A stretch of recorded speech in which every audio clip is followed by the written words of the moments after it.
আজকে তিনি স্বরাষ্ট্রমন্ত্রী হয়েছেন জুলাই বিপ্লবের কারণে। আজকে যারা বেশিরভাগ এমপি হয়েছে অস্বীকার করা মানে এই নতুন জীবনকে অস্বীকার করা।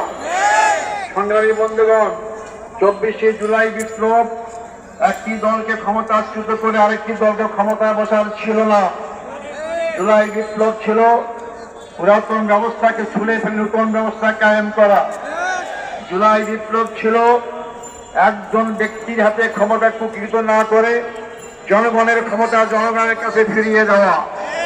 আজকের গণভোটকে অস্বীকার করা মানেই শুধু 70% মানুষের রায়কে অস্বীকার করা নয়, 70% রায় অস্বীকার করার মধ্য দিয়ে আবার তারা আওয়ামী লীগের সেই ফেসিবাদী কায়দায় এক ব্যক্তির কাছে সমস্ত ক্ষমতা দিতে চায়।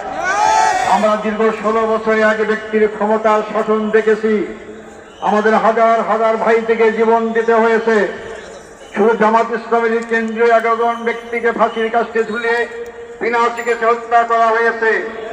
যে জুলাই বিপ্লবের সূচনা হয়েছে রংপুর, সে রংপুরের সন্তান আমি। সে রংপুরের সন্তান এখানে আছেন আক্তার হোসাইন। আবু সাইদ রক্ত দিয়েছিল কি জন্য? সে তো ছাত্র নেতা ছিল। তার রক্ত চলে গেলে সে ক্ষমতায় যাবে আশায় রক্ত দেয়নি, একটা পরিবর্তন চেয়েছিল। আজকে বিএনপি ক্ষমতায় আসে পরিবর্তন ভুলে গিয়েছে। সংগ্রামী ভাই বন্ধুগণ, আমাদের এই আন্দোলন কোন দলের বিরুদ্ধে নয়, আমাদের আন্দোলন জনগণের বিপক্ষে যে অবস্থান নিয়েছে তাদের বিরুদ্ধে। আমরা সকল সময় জনগণের পক্ষে থাকি। আজকে একজন ব্যক্তির কাছে ক্ষমতা কুক্ষিগত করার মাধ্যমে যদি আপনারা দুঃস্বপ্ন দেখেন আবার জোর করে ক্ষমতায় থাকতে পারবেন, বোকার স্বর্গে বাস করছেন।